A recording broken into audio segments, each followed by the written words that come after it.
साहेब नमस्ते, मी पत्रकार गणेश आवारी. साहेब, अकोला तालुक्यामध्ये जी काही वॉश सँड वाळू आहे ती 5,000 6,000 रुपये ब्रासने विकली जाते. बरं. खडी 4,000 3,500 पावणे 4,000 आणि सिन्नरमधून जी काही वाळू येते आपल्याला ती तिथं 3200 रुपयाने मिळते, 1600 रुपयाने खडी मिळते. बरोबर.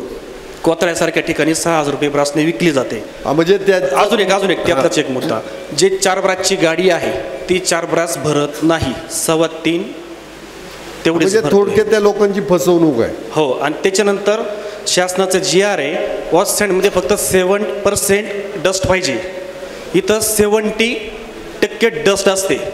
म्हणजे त्या जे अज्ञानी लोक आहेत त्यांची सरळ सरळ फसवणूक आहे. त्याच्यानंतर जी काय आपली वीटभट्टीसाठी जी काय माती लागते, मग यांची जर 5,000 रुपयाने जर वाळू जाते तर आमची माती 5,000 रुपये ब्रासने जायला पाहिजे.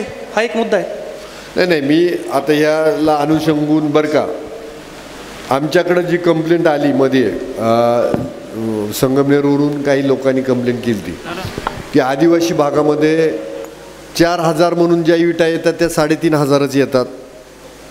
त्या विटा कुणीच मोजून घेत नाही आहे घरकुलाला. पहा बरं का, पहिली फसवणूक.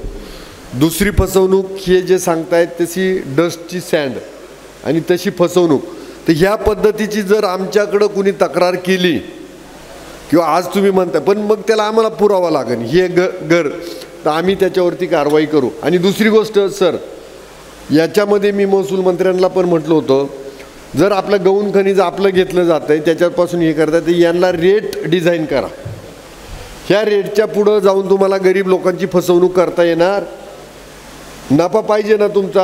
हे मटेरियल कॉस्ट तुम्ही भरलेलं आपलं काय हे आहे ती रॉयल्टी, त्याच्यावर मॅन्युफॅक्चरिंग कॉस्ट आणि त्यांचा नफा असं ठरलं गेलं पाहिजे.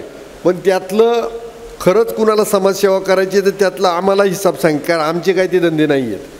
तर त्यानुसार आपण यांना याच्यात आणायचा प्रयत्न करू, नाही तर मग कायद्याच्या काचाटी जाम करून टाकायची.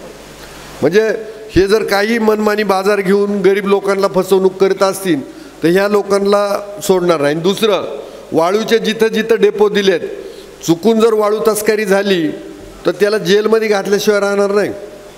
हा, म्हणजे हे पण सगळ्यांनी लक्षात घ्यायचं आहे. खास अकोलेकरांसाठी हॉटेल AFC घेऊन आलं आहे रुचकर व स्वादिष्ट जेवणाची अप्रतिम मेजवानी. Indian dishes, Punjabi dishes, Chinese, south Indian, AFC special unlimited Maharashtrian थाळी, तसंच पिझ्झा, बर्गर आदी प्रकारचं फास्ट फूड सुद्धा उपलब्ध. फॅमिलीसाठी स्वतंत्र बैठक व्यवस्था, तसंच बर्थडे पार्टीसाठी स्वतंत्र हॉल उपलब्ध.